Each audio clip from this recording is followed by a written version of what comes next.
Iran आग में घिरा हुआ है। मैं लगातार बता रहा हूं कि ईरान खतरे में है। ईरान जो लोग ट्रैवल कर रहे हैं बच के रहें, हालात खराब हैं, मोसाद एक्टिव है। चंद तस्वीरें आपको दिखा रहा हूं तेहरान के अलग अलग इलाकों में। शिराज का ये इलाका मैं आपको दिखा रहा हूं, शिराज का इलाका है और साउथर्न तेहरान का इलाका है। इसके अलावा सेंट्रल ईरान का इलाका है। कई इलाकों में लगातार आग लग रही है। शाहरान नाम का इलाका है, वहां आग लगी है। जो मैं इलाकों के नाम बता रहा हूं, यहां पर खतरनाक आग लगी है। वेस्टर्न तेहरान में भी संडे को खतरनाक आग लगी है। कई इलाकों में अचानक चारों तरफ से स्मोक नजर आ रहा है। इंटरनेशनल एयरपोर्ट के करीब भी जो है ईरान के आग लगी है। जो ईरान की मेन जगह है डिस्ट्रिक्ट 5 तेहरान में, वहां भी आग लगी है। जो ईरान के वीआईपी इलाके हैं वहां भी आग लगी है। अगली तस्वीर मैं आपको ये वाइड एंगल में दिखा रहा हूं, फुल स्क्रीन पर दिखा रहा हूं। देखिए इस तरह की आग लगी है। क्या आपको लगता है ये मजाक है? क्या आपको लगता है ये सीरियस नहीं है? क्या आपको लगता है कि ये तमाम बातें हवाई हैं? हजरात, तेहरान के अंदर पूरी ताकत से इजराइल मोसाद के जरिए, अपने जासूसों के जरिए आग लगवा रहा है। कहीं धमाका हो रहा है, कहीं आग लग रही है। पहाड़ों पर आग लग रही है, शहरों में आग लग रही है। ऑयल रिफाइनरी में आग लग रही है, कभी ऑयल रिफाइनरी में धमाका हो रहा है। यह लगातार हो रहा है, हर दिन हो रहा है। ईरान की इंटरनल सिक्योरिटी कितनी मजबूत और कितनी खोखली है, यह आप खुद सोच लीजिएगा। सच्चाई यह है कि ईरान की जो सिक्योरिटी है, इंटरनल सिक्योरिटी, वो अभी भी बेहद कमज़ोर है। इतनी मुश्किल हो रही है कि आग बुझाते बुझाते ईरान का एक फायर फाइटर भी मारा गया है। जब आप चलते हैं तो आप गूगल मैप, जीपीएस का इस्तेमाल करते हैं। अब जीपीएस का हाल ईरान में कितना बुरा है मैं आपको बताता हूँ। जीपीएस पूरी तरह से डिस्टर्ब है। जीपीएस कभी बंद हो रहा है, कभी जीपीएस गलत बता रहा है। यानी ईरान पर इजराइल साइबर अटैक भी कर रहा है। हजरात, ईरान पहले भी हमला कर सकता है। ये हैं ईरान के आईआरजीसी के टॉप कमांडर।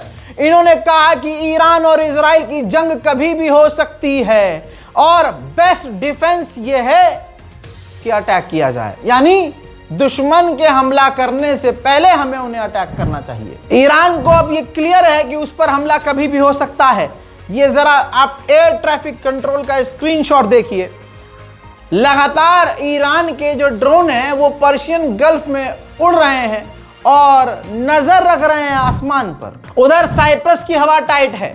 साइप्रस के राष्ट्रपति ने कहा कि ईरान और इजराइल की जंग कभी भी हो सकती है, उसकी गर्मी हमें महसूस हो रही है और अगर ईरान ने न्यूक्लियर हासिल कर लिया तो हम भी खतरे में पड़ जाएंगे, क्योंकि हम इजराइल से सिर्फ 30 मिनट की दूरी पर हैं। उधर आईआरजीसी ने ऐलान कर दिया है कि हम इजराइल का सामना करने के लिए तैयार हैं। इसका मतलब ये है दोस्तों कि आईआरजीसी कहना चाह रहा है कि हमारी रॉकेट, हमारी मिसाइल, हमारे एयर डिफेंस सिस्टम, हमारी सेना, हमारी पूरी ताकत इजराइल से लड़ने को तैयार है।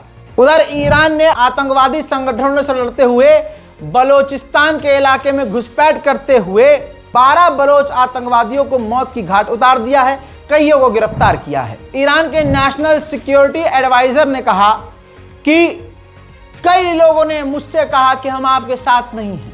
कई लोगों ने, हमारे ही मुल्क के लोगों ने विरोध किया, हमारी आलोचना की, हमारे जो नीति है उनके खिलाफ सड़क पर उतरकर प्रदर्शन तक किया, हमारा विरोध किया। लेकिन जब इजराइल ने हमला किया तो वो सारे विरोधी हमारे साथ खड़े थे।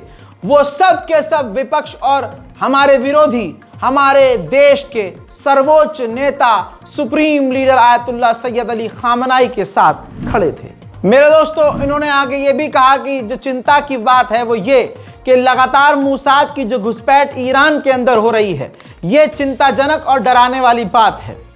दूसरा खतरा और दूसरा पॉइंट ये बोला उन्होंने कि इजराइल के डिफेंस सिस्टम काफ़ी मजबूत हैं, लेकिन हमारी मिसाइलें जब उन्हीं इजराइल के डिफेंस सिस्टम पर गिरी तो वही इजराइल हेल्पलेस हो गया था और फिर अपने वालिद मोहतरम अमेरिका के पास भागा था। आखिरकार डोनाल्ड ट्रंप भी अब कहीं खड़े होकर ये मान रहे हैं कि हाँ, ईरान की न्यूक्लियर फैसिलिटी पूरी तरह से हम तबाह नहीं कर पाए। एक मीडिया कर्मी से बात करते हुए पॉडकास्ट में, इंटरव्यू में उन्होंने साफ साफ कहा कि 22 सालों में अभी तक किसी राष्ट्रपति ने वो काम नहीं किया जो मैंने किया। हमने ईरान की न्यूक्लियर साइट को तबाह कर दिया, लेकिन ये मैं मानता हूं ईरान की न्यूक्लियर फैसिलिटी पूरी तरह तबाह नहीं हुई है।